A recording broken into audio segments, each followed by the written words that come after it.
This is Suzanne Wagner of the C.G. Jung Institute of Los Angeles.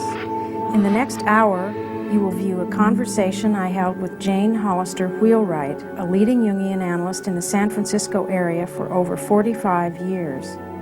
As a young married woman, Jane traveled to Zurich with her husband Joe to meet C.G. Jung. The meeting with Jung changed their lives. Joe decided to pursue a career as a psychiatrist, and both he and Jane ended up working with Jung periodically over many years. Jane has said that Jung was her major teacher. Jane has been an active analyst involved in teaching and writing, as well as in working with individuals analytically.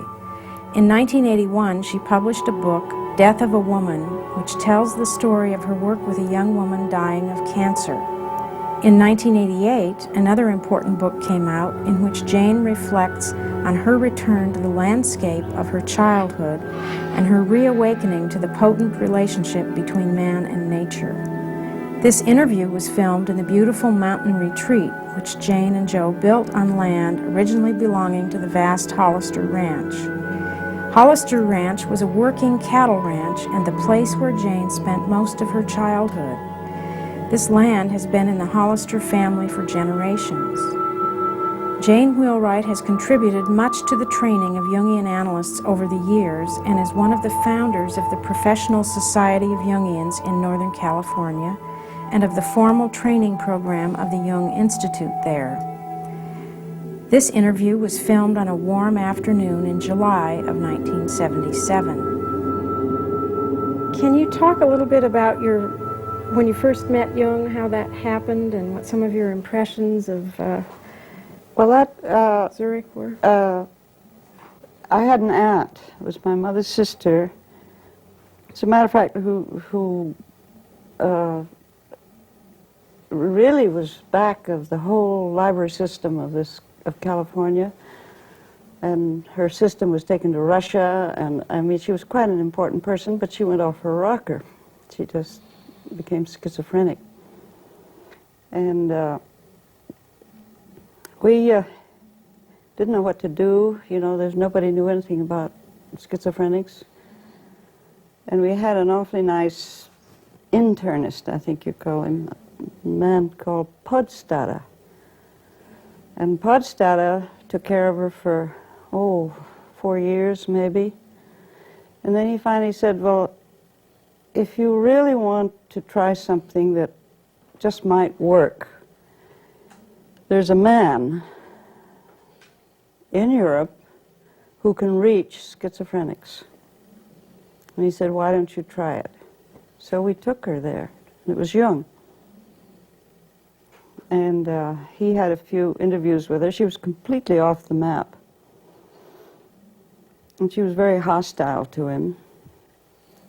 And then we talked to him afterwards, and he said, yes, he said, I could bring her back.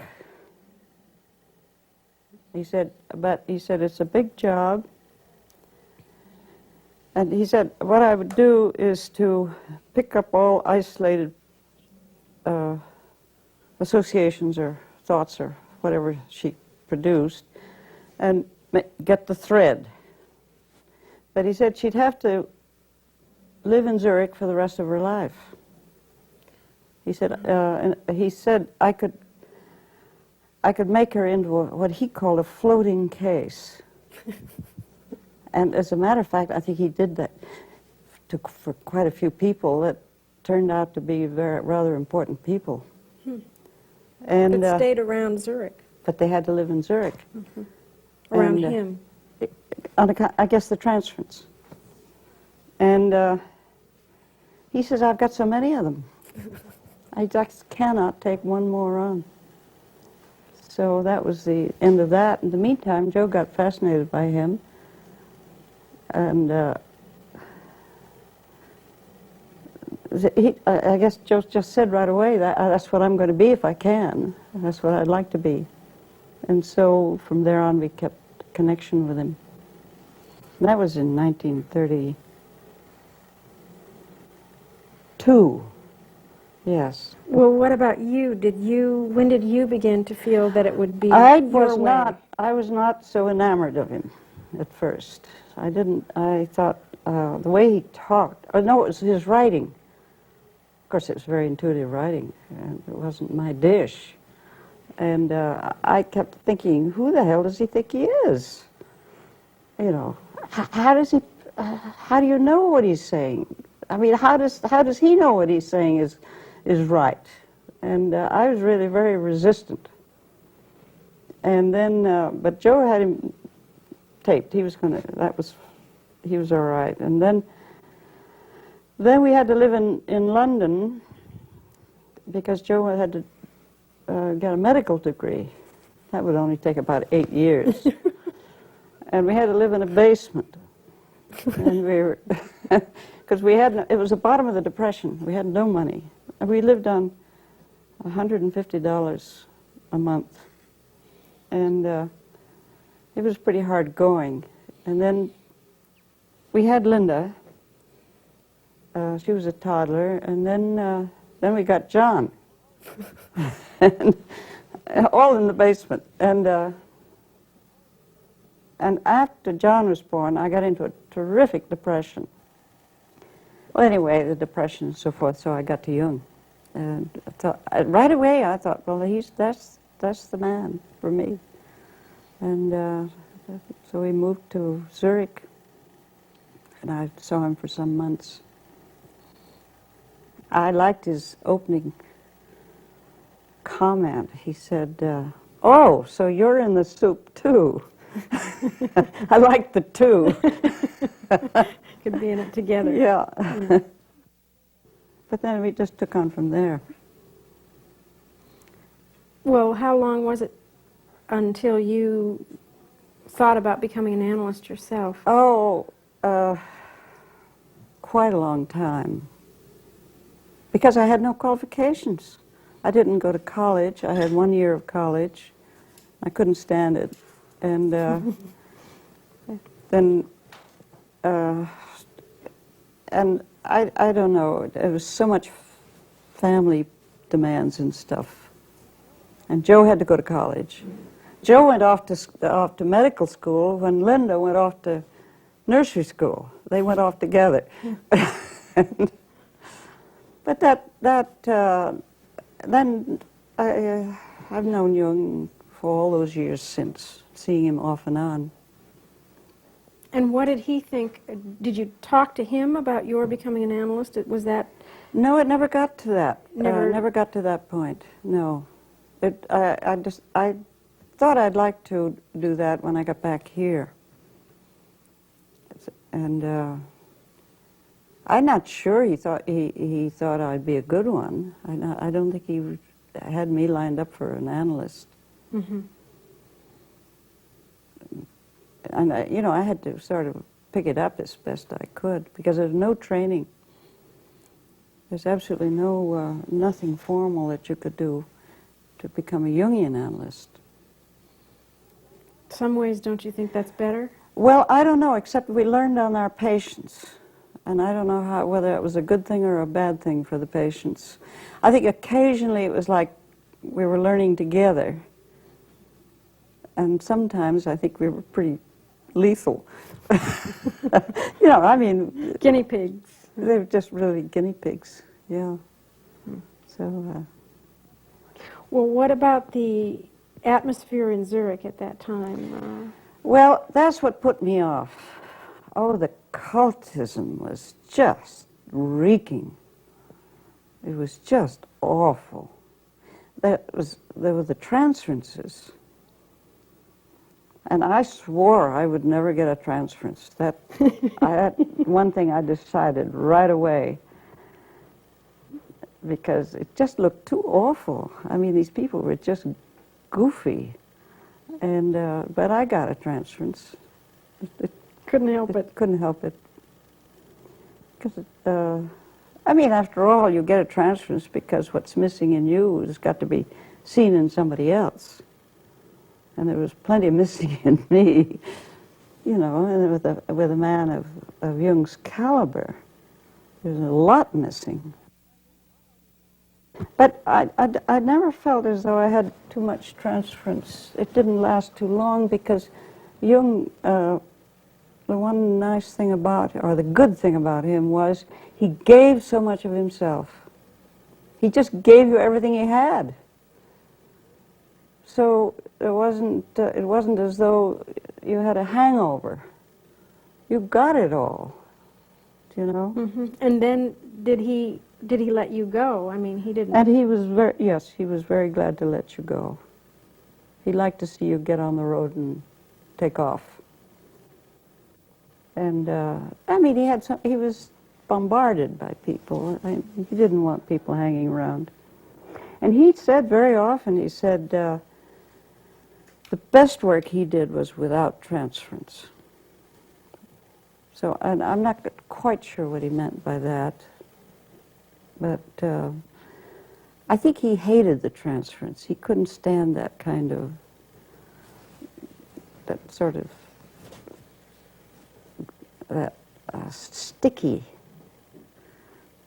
sort of thing. Were seminars going on at that time? English? Yes, he had, every week he held forth. And then people could ask questions or show up how much they knew and so on. And some of them did. And he was trying out his ideas on. As a matter of fact, that's why the group got together, was because he was so isolated himself, and that it took these people. They were, in a way, people that he could try his ideas out on, and develop his ideas. I think he thought up a lot of new ideas as he was talking. I mean, it was all evolving. And I think, and he had a lot of Americans around him, and he was always grateful to the Americans because they really discovered him. The Swiss didn't know he was. Well, I mean, they just paid no attention to him. I would say they were very critical of him, and so. There were some English, but mostly Americans. What did he offer Americans? What do you think? Why was that? I think his interest, and that's why he took me on, was his interest was in this primitive and modern split. And Americans have a particularly... And he said it was in America. That's where it was, you see. And so I think that was a kind of getting together of this idea of his and the people that were in it. Mm-hmm. And, what about his relationship to the psychology of women? And do you think he understands women? I have to remember our first appointment, because Joe and I went together, and he talked right over the top of my head to Joe, arranging my appointments. And I finally said, well, where do I come in? And he said, oh, that comes later. And I'll never forget that, because talk about sort of disposing of you. He really did it. But I think that what he did for women came through his tremendous interest in the individual. And women could be individuals too. And this problem of what is feminine and what is masculine and so forth and so on almost came as second to that. Mm-hmm. So I think in a sense, and then of course his discovery of the Animus and the Anima, that did a lot. I mean, and he would, except that they always told us, you know, if you have any animus around the place, stay away from men. And I find with young people, with Linda, for instance, they don't stay away from men. They can have animus around men. And that brings in another dimension. But we were told you must never inflict the animus on a man. You mean by Jungians at that time? Yeah. I see. Yeah. It didn't seem to matter whether a man inflicted the anima around the place. that was kind of brushed over. And Jung could throw a good old anima fit. If ever I saw one, he could do it as well as anybody. Mm. But Marlus told me that he got into a rage with her, a very unnecessary rage about something. And she said if ever she saw an anima, that was one. And she said he came around afterwards, sought her out, and apologized. So I think he was taking responsibility for it, too. Mm-hmm. But it cut loose. Mm-hmm. So there's been a change, you think, in the time since then, among Jungians, the acceptance of the animus of the woman. Yeah, now the animus is not such a dirty word. So a woman had to keep herself in a kind of a quiet place with a man, in her, or follow his anima more. Yeah. Become more his anima. Become more his anima and not be a problem as much as... Reflect back to him. Yeah, yeah. Huh.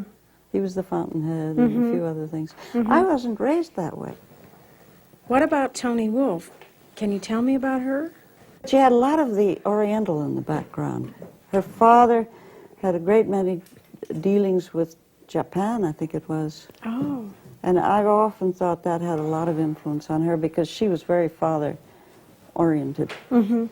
So that worked as a kind of a getting her ready for the relationship to Jung. Well, that made her more of the anima. More attractive. I mean, how does an anima woman start? I don't know. Yeah. I imagine she starts pretty much in the relation to the father. Mm-hmm. Because she was the kind of person that could give herself over completely to the man. Mm-hmm. So his ideas were what mattered, and that was what mattered to her. And I don't think she was very original from the point of view of just being on her own. But she was a tremendously impressive person. I would never underrate Toni Wolff. She was a tremendous person. She looked like Nefertiti. She was really something. And she dressed in a way to enhance it. Mm-hmm. And I think she was terrifically important to Jung. I don't think she ended up so strong, but through all those years of when he was cooking up his ideas, I think she had a great deal to do with it. I analyzed with her some, and I didn't get along too well with her. She had absolutely no connection with the primitive. Oh, she didn't? Totally sophisticated, civilized. That's right. I've heard stories about how she found Bollingen very difficult because of its primitive quality. Well, she claimed that the arthritis that she got in her hands was because of Bollingen. What about Emma Jung? Did you know her at all? I didn't know her at all. She was very shy. And of course there was that threesome problem. And she'd turn up at these seminars and she'd sit way over on one side and Tony on the other side. And I think what's remarkable is that they made it. And I think they're the ones, that Tony and Emma are the ones that made the threesome situation possible. They worked out something between them. Did they end up having some kind of a relationship? Well, I would have said it was on the surface, really. Emma was, she was sensation. And I think she was a minority person in that sense, because all the intuitives were just taking off all around her, and I think she was just lagging behind and had no company from anybody. So I think, in a sense, she had to be a pioneer, and it was harder for her. And a feeling type, so the business of ideas and stuff wasn't particularly her dish, although I think she accomplished an awful lot. She did in her writing. Yeah. She was a big person, I think, but under the shadow of Jung. He was just, I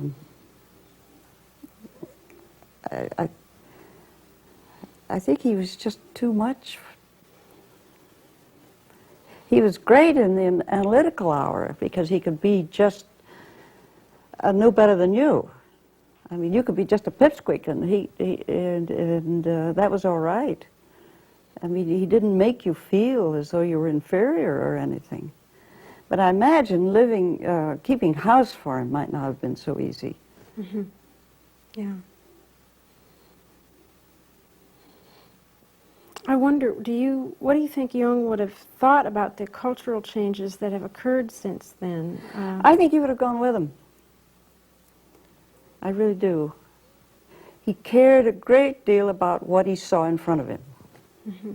And he always tried to understand it. He didn't come in with a bunch of prejudices. You had a feeling that he was extremely sensitive. That's the way he was with you when you analyzed with him.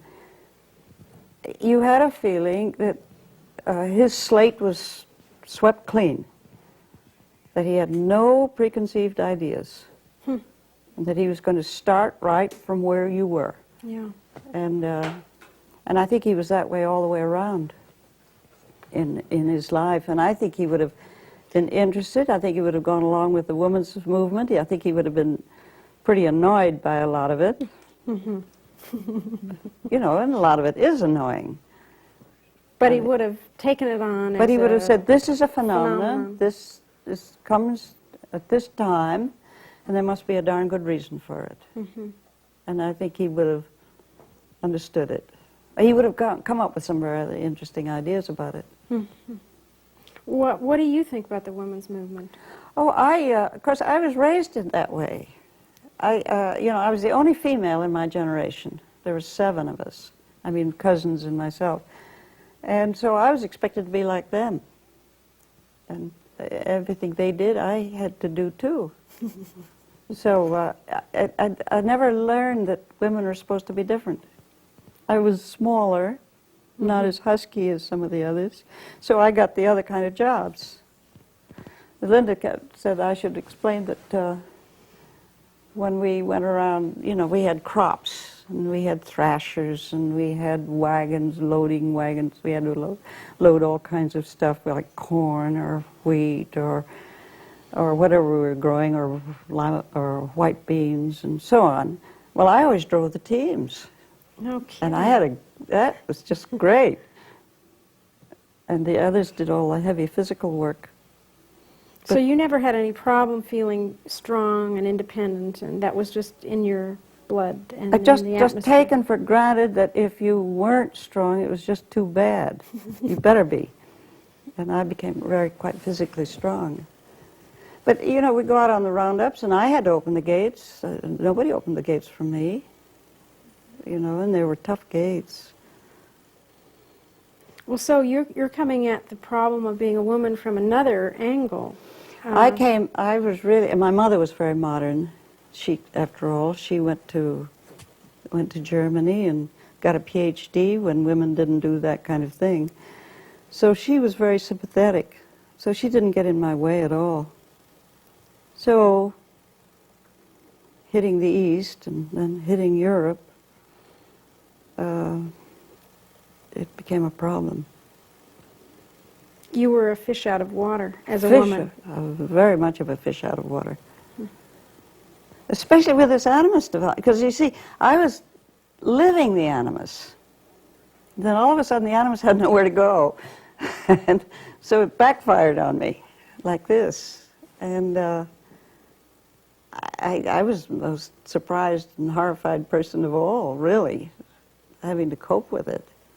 And then Jung's idea of the animus and everything was very helpful. Mm-hmm. Well, at the time you met him, weren't you politically pretty far left? Weren't you Yes. communist Yes. or leaning in that? Yes. I came from a very radical family. My mother was radical. My father wasn't. But my uncle became quite a famous radical, Lincoln Steffens. And so I spent a great deal of time with him. I met all the radicals. He had a house that was like Grand Central Station. They all came through. And I was there for over a year with him, and I just met everybody, and I was absolutely goggle-eyed by all this stuff, you know, and I became very radical, and got to Jung, and then found him extremely politically conservative. I mean, his idea was a perfectly good idea, the idea of the importance of the individual and not collective. And of course, the radical business is all concerned with the collective. And so I found all of a sudden, with no warning whatsoever, I suddenly realized this whole business of communism was a projection of the collective unconscious. It was collective out there, collective in here. And then I just reversed everything, and I lost all interest in the whole communist thing. That's when the communism was experimental, and that was before the trials, when we became so disillusioned, you know, and all that kind of thing.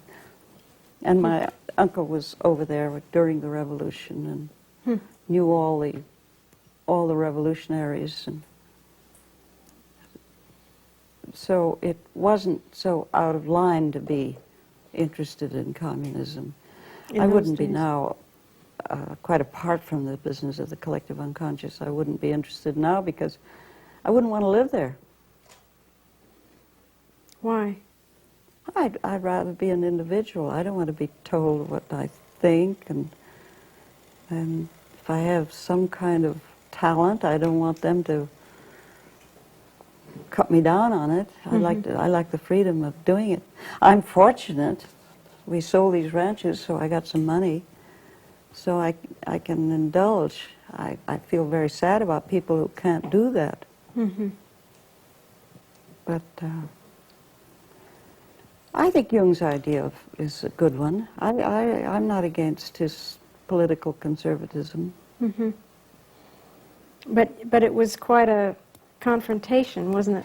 Well, it was one of the things, just like when I read his intuitive stuff and I didn't see anything that proved it to me. I didn't see any sensation that impressed me. I thought, well, he's just talking through his hat, and I just can't go for that stuff. Until I got in trouble and had him head on, and then, my God, he just made all kinds of sense. I understand you've just written a book yourself. And I wonder if some of your ideas, some of the observations you've made are going to be in that. Well, I try to get everything into it. I had a co-author. I mean, I can't write, so, but I got this friend of mine who's a sensation type. The patient was a sensation, she's sensation, I was sensation, I am sensation. So we did a sensation book. And she kept throwing my stuff out. She says, you just can't overload this book. You mean with more examples? I was trying to get everything into it that I had ever thought about. So she pared it down quite a bit. It's on a terminal case. It's all about death and so on. Someone you were working with? Yes, a patient of mine who died of cancer. I got her after she had had cancer 7 years. A woman, she was only 37 years old. She had 2 kids, husband, all the works. And she was sensation, extroverted. They're the ones that have the least connection with the unconscious. And that was, I think, one of her problems, that And I think she was not functioning. She was very gifted. She could do anything. Could write, she could direct plays, and she'd read everything, and she was a tremendously accomplished person, but she wasn't much of a domestic person. But anyway, I had 6 months with her because she was dead in 6 months. And I was trying to help her get something out of life. Well, as a matter of fact, she was suicidal when I got her, because she just said, "This is it, I can't go any further." She was crippled. You just have no idea what she looked like. It was just awful. And, but I got her, but she had the most absolutely fantastic dreams. And that's where I think all the sensation people's intuition is. It's in their dreams. And she had some marvelous dreams, and all about life, and not many statements about death.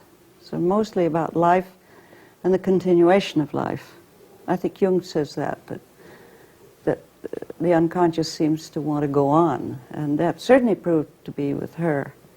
So did that help her face her death? Well, she was from Missouri.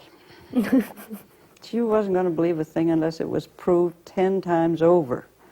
And that's why she was a tough case, but also why I had to pull out every stop I had, because, and that's why I collected so many of my thoughts, is because I had to do it this way, or that way, or the other way, or the other way, so finally she got it. But she talked about suicide, so I said, well, I'll find out how many you need. She said, I don't want too many because that'll only make it messy, and then it'll Too many I'll what? probably be revived. You mean pills? Pills. Oh. And you're not supposed to do that, and I'm not a doctor. But I did it. And so she had the right number of pills beside her, tucked under her mattress. And every now and then we'd talk about whether she wanted to kill herself, and she'd say, no, not yet. No, not yet. Well, she went on till pneumonia killed her finally, because she said, I'm too curious. I want to know what's going to happen. In other words, she did get into life, in some kind of a life. And it was through these dreams, and every time I saw her, she said, I've got another one. Tell me about it. And she was really covering being only 37. And I said, well, I'm pushing 70. This was some time ago. So I guess we've got to sort of figure this thing out together. And I think in a way she did kind of rather live a lifetime in her 6 months. And I think being sensation type, in a subliminal, if that's the right word, subliminal way, she was experiencing rebirth, initiation, all the things that you're supposed to. But it wasn't overt. And my intuitive friends tell me she didn't make it.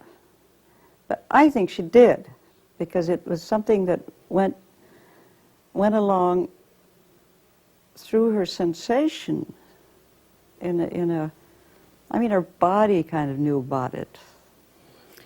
Will your intuitive friends say that when they look at her dreams, At you mean? the material. Oh, I see. And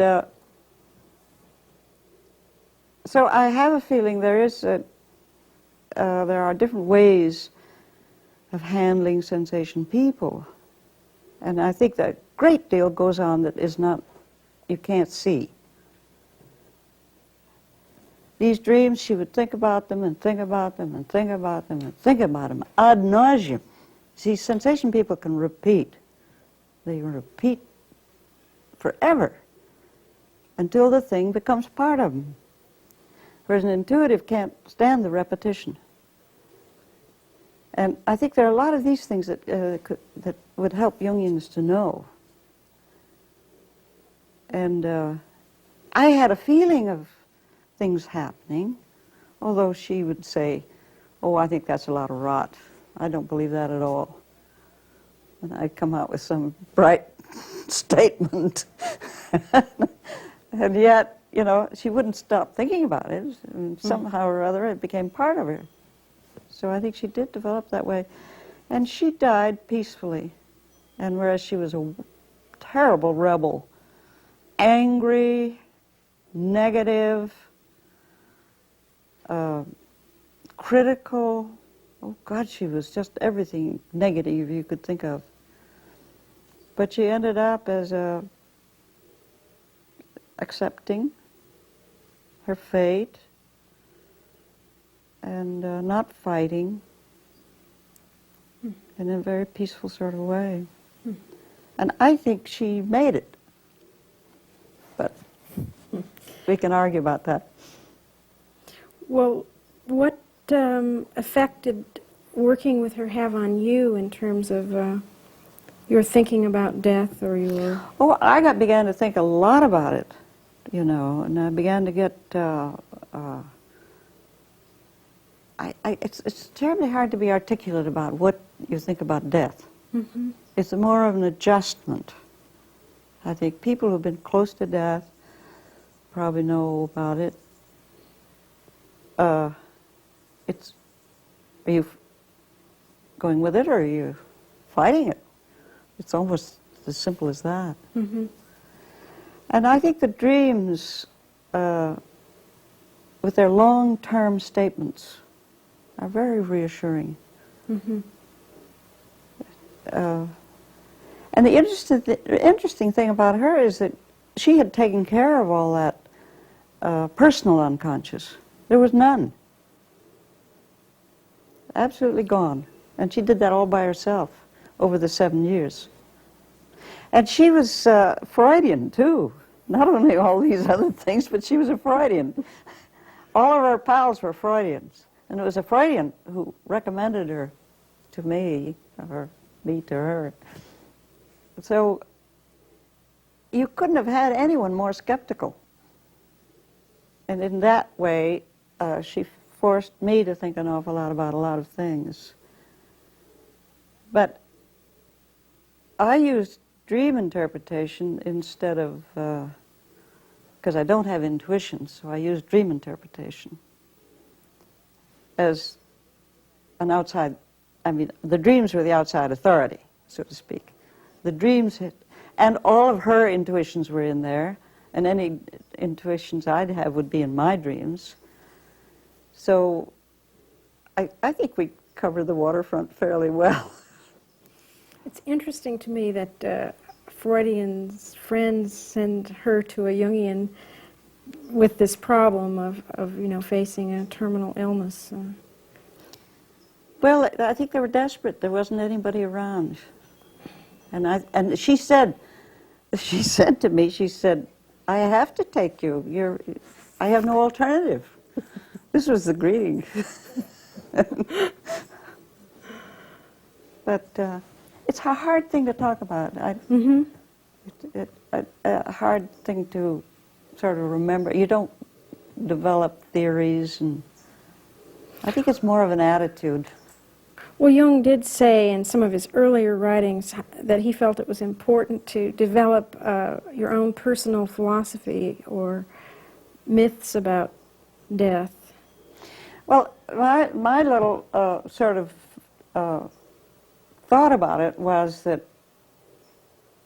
I used to think, well, if I could just be the rocks and the trees and the birds, just go on into all, I mean, just become part of all that, that'd suit me fine. And then Don Sutner has just written a book on the Navajos, which is a marvelous book. And by golly, that's what they think. And I thought, well, I'm not so, I've got good company. You know, just become, I don't want to become part of city life. That would be like a nightmare. But I suppose you have to conclude everything. That's a beautiful idea. Yeah, but I just like the feeling of it, so I don't need to have any fancy theory. That's enough of a Yeah, myth I mean, for if you. that's rebirth, if that's reincarnation, if that's any of those things, okay, fine. But I don't. She was not going to have any reincarnation in her life. She said, not after the life she'd lived. She doesn't want any more of that. She said, that's the one thing I wanted to finish, absolutely finish. And as a matter of fact, in some of the Oriental thinking, she wasn't so far off it. It's like nirvana, or it's one of those things. I mean, it's like no more problems. If you get your work done. If you get your work done. Mm-hmm. And she did. She got her work done. Well, she did an awful lot of work in those 7 years without knowing it. So you never know what fate's going to send you when a patient walks in the door. Yeah. No. I took her on because I was interested. I'd had one terminal case before her. And it was a nurse who didn't have so much education. And terrific dreams, but negative, wild, miserable dreams. Whereas this one had very, very creative, positive ones. But I didn't feel that I got much out of the nurse, so I wanted to have another try. So I took this one on. But you know, you have to be at it all the time.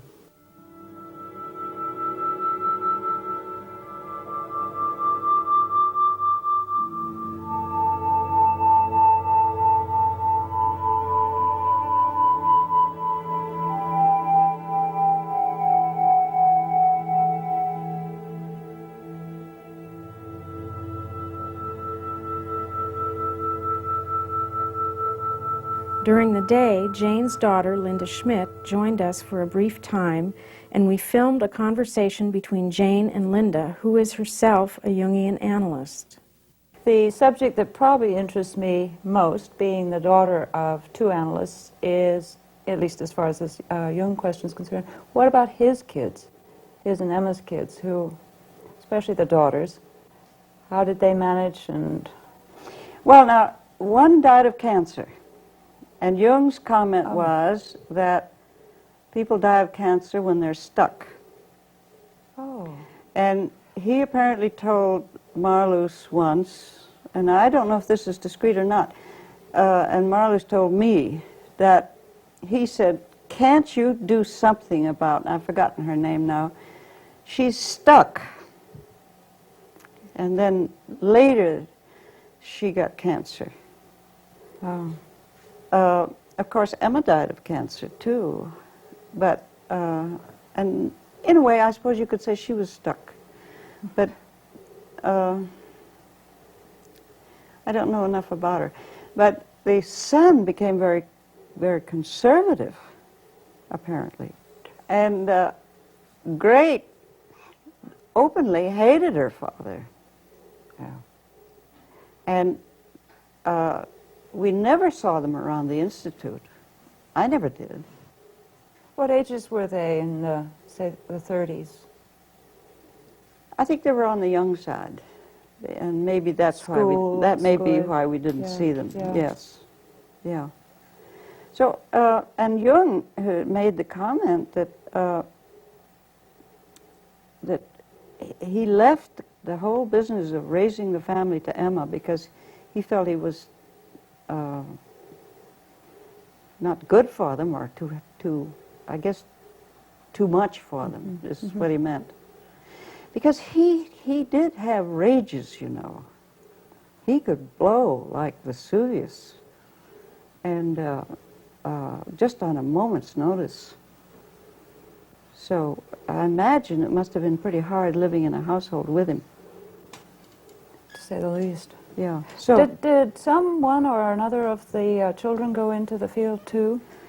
Great went into astrology. It's an interesting... And I think that Emma was good, was very good in astrology too, as I remember it. Except for the one who died. I mean, they have turned out to be very good citizens, good people. But still with some hostility around some of the personal... Well, they don't let much stuff out about him. They won't let people write about him. They censored Barbara Hanna's book. I think they're all in on it. And they're very, very tough about any kind of comment about Tony Wolff. They won't have it. Well, they finally have the power. And they've got the power, sure. They're going to kill her off if Right. they can, I guess. And edit him.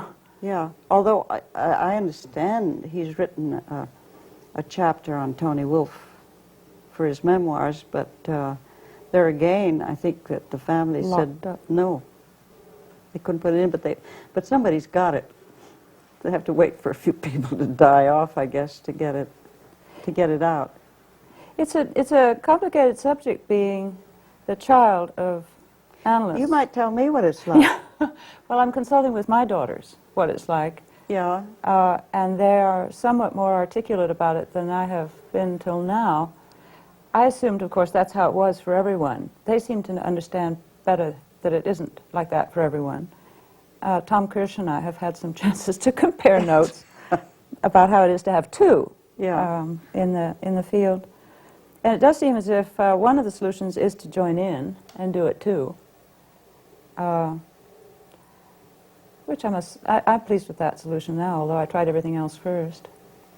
But it is, it's a little bit like you have your fight to be a patient is about the only thing that you can think to do when you are a child of an analyst, is because it does seem as though the patients come number 1, 2, and 3, and then whatever place you can find for yourself. And I So think you my better kids, be a patient. Well, I think it's one of the most lethal professions there is, because you are eaten up. yeah, that's And so what have you that's got left for truth. the family? Bones. Bones. Yeah, it's supposed to be a privileged position or something. And there's a lot of inflation around the place too, I Yeah. think. It should be And- enough for you to be the child of an analyst. What more do you want? Well, the child can certainly humanize the situation quite a lot, I might add. Oh, probably you didn't remember about that. You know, I was listening to you talk about the woman who died of cancer and your work with her. And in a way, I hope she knows it, wherever she is, because it's through her that you and I began to make our That's connection. right. You read that thing and You then knew somehow, she was Yeah. about the same age as I at that time, Yeah, and you knew that's somehow right. to send me that manuscript. Yeah. And I sat there and read that thing and came quite unglued and wrote a letter to you about it, and there it began. That was about 9 years ago.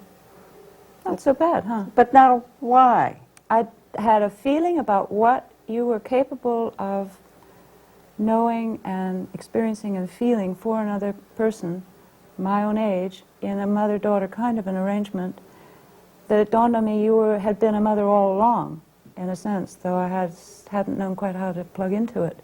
And it was as if that manuscript revealed that to me, that there you were, after all, and probably had been all along if I could have known how to reach. It sort of Into it. objectified Yeah, things. that Yes, third I can person see. somehow. Mhm. I felt no jealousy whatsoever.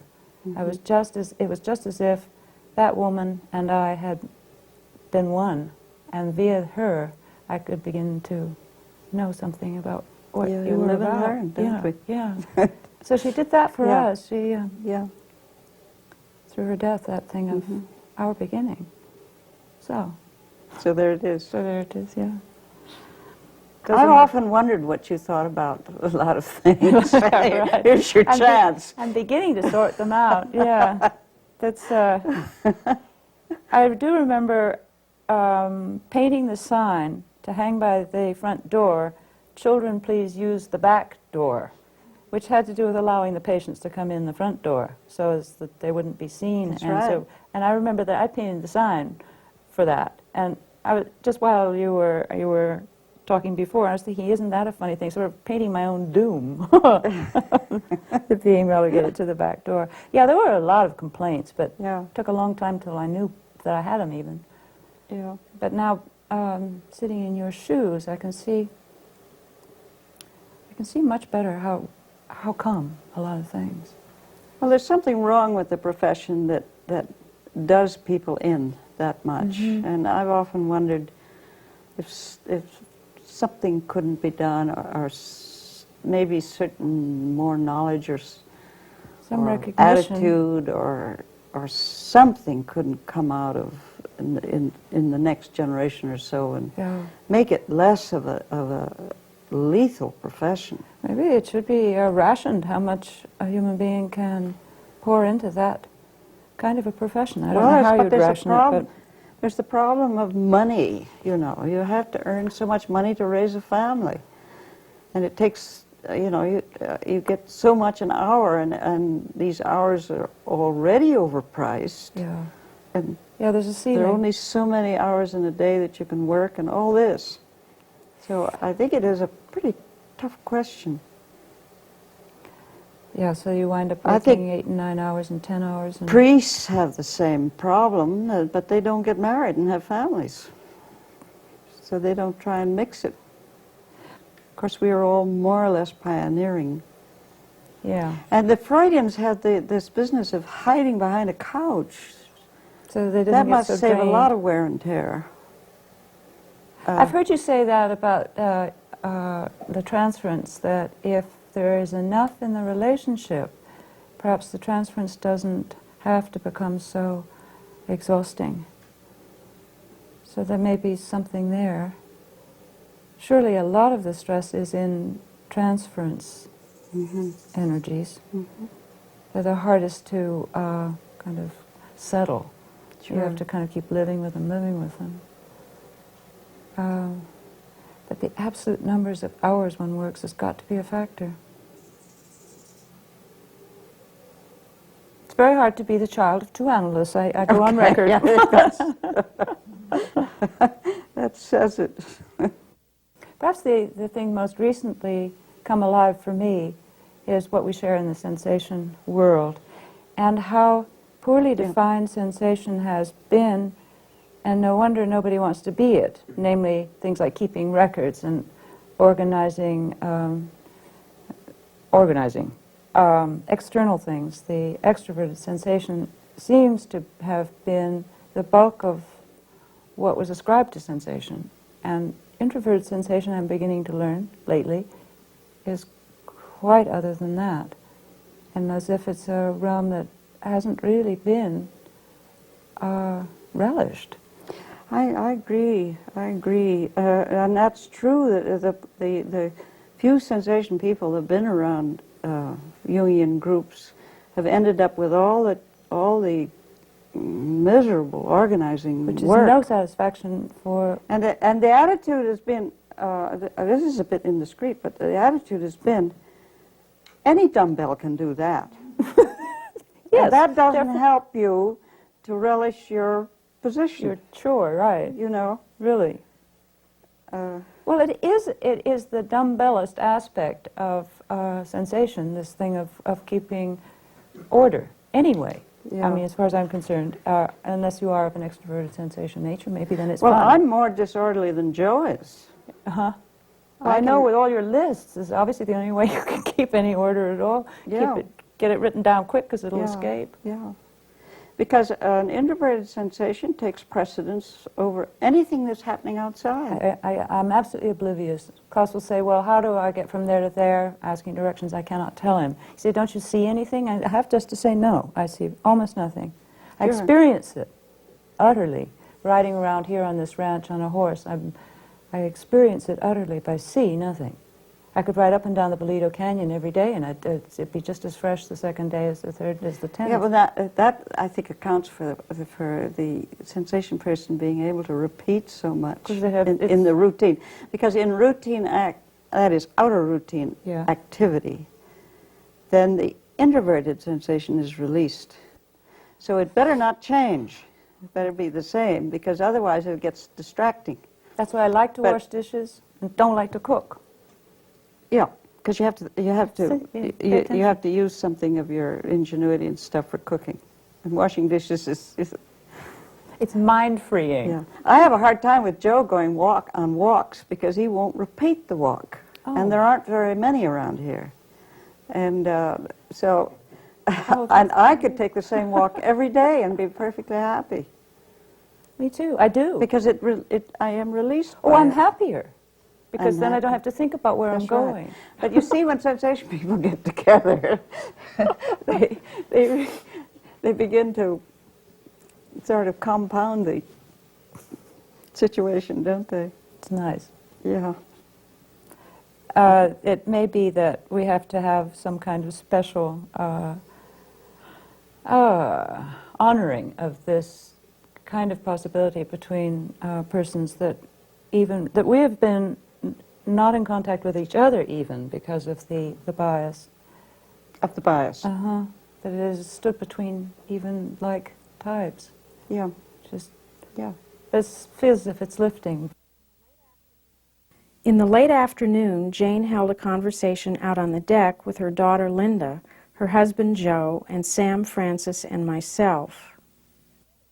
Well, I first would like to say that you must admit that I got into a profession for relationship reasons, which I think was the neatest trick of the week. Yeah, well, as everybody knows, you're a confirmed feeling type, so that's natural. Yeah. So us, Well, I was trying to make a point of that. Yes, you did. yeah, I know. But have you us ever? non-feelers have our own way of expressing feeling. Okay. No, I've got an enormous amount out of the work. I really did. I'm very lucky that I got into it for whatever reason. I learned mostly about myself, I think. I don't know how much I helped other people learn about themselves, but I just think it is. Just as when I was on the certifying board, I kept wishing everybody could be on the certifying board because you learn so much. And when I'm in the analytical chair, I keep thinking, if only this poor so-and-so that's in front of me could be in my chair, that person could learn an awful lot too. And I think it's a great learning experience. My father only thought of cattle and what you fed them and that kind of stuff. He never thought of, I'd say, but look how beautiful it is. Oh, he says, it's all right, sure. And that would be the end of it. Here's something for the foxes. Yeah, they'll get it, don't worry, they'll They'll have get it tonight.